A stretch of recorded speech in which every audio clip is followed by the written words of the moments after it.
For a different perspective now, we turn to Mouin Rabbani. He's a former United Nations official and non-resident senior fellow at the Middle East Council on Global Affairs. He's also co-editor of Jadalia, and that's an online publication that focuses on the Middle East. And welcome to the NewsHour, Mouin. I want to begin by asking you just about what we heard from the Israeli ambassador there, saying it was the combination of pressure from Arab countries on Hamas leadership and the Israeli military pressure on Hamas in Gaza that's what got Hamas to the table and to sign off on this deal. Do you agree with that? Yeah, it's a fantastic distortion of events. What actually happened is that this is an agreement that Israel, and specifically Israeli Prime Minister Benjamin Netanyahu, did not want. But what happened is that the United States took the decision that this agreement was going to be reached and implemented.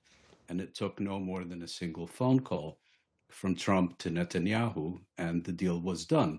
Of course, there was military pressure in the Gaza Strip in the form of genocide, and there was pressure from Arab and Muslim leaders on Hamas, and this led them to make some concessions they rather would not. But Israel has consistently rejected an agreement now for 2 years, and as we saw already in January and again now, a simple message from the United States to Israel is all it takes to make things happen. Well, from the Hamas perspective here, though, they have previously wanted guarantees that Israel would not renew the war before it returned hostages, right? That was a condition for them. They don't have that guarantee here. Yes. And they're still agreeing to return hostages. So what changed for Hamas? Well, the agreement stipulates that there's not only a ceasefire, but an end to the war. And President Trump has announced that on multiple occasions. That's the most they're going to get in terms of a guarantee. I mean, one can't take any commitment made by President Trump or the Israelis seriously.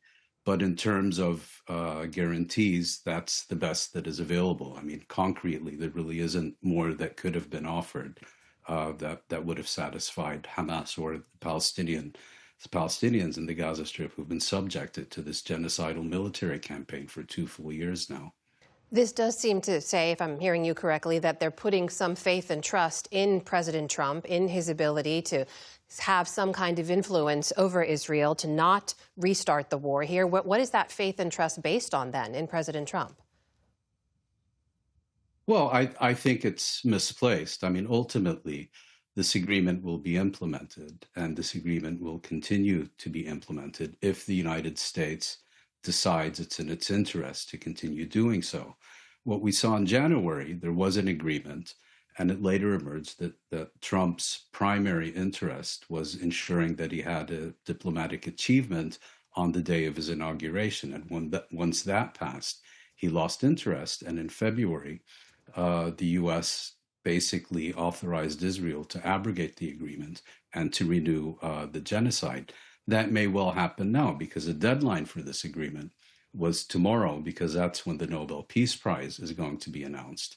Now that Trump is actually going to the region and is going to bask in the glory of this agreement, is that going to motivate him to ensure that it continues?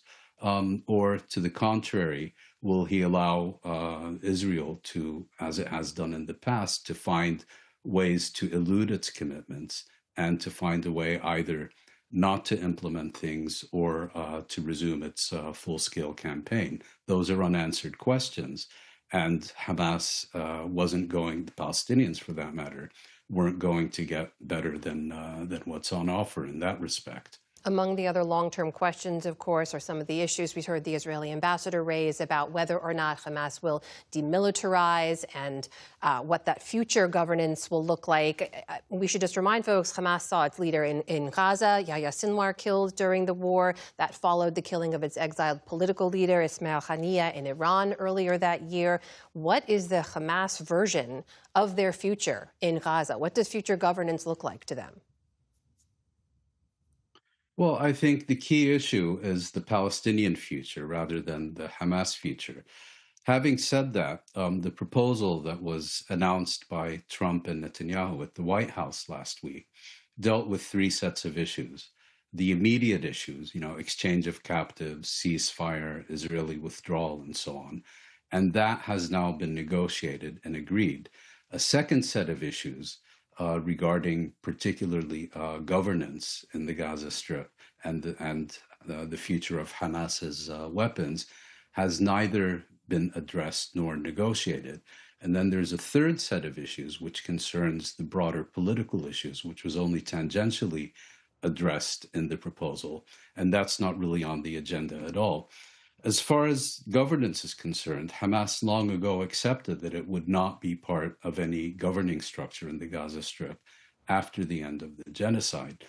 What has happened is that the proposal, without consulting any Palestinians, basically formulated this, colonial viceroy, Tony Blair, to rule the Gaza Strip essentially on behalf of Israel more than on behalf of the Palestinians. That is now dead in the water because it also makes it extremely complicated for Arab and Muslim states to directly participate in funding reconstruction and in sending a potential stabilization force.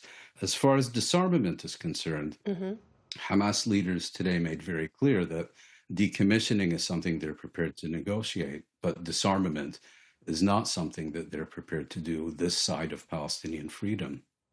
That is Mouin Rabbani from the Middle East Council on Global Affairs joining us tonight. Thank you so much for your time. Thank you.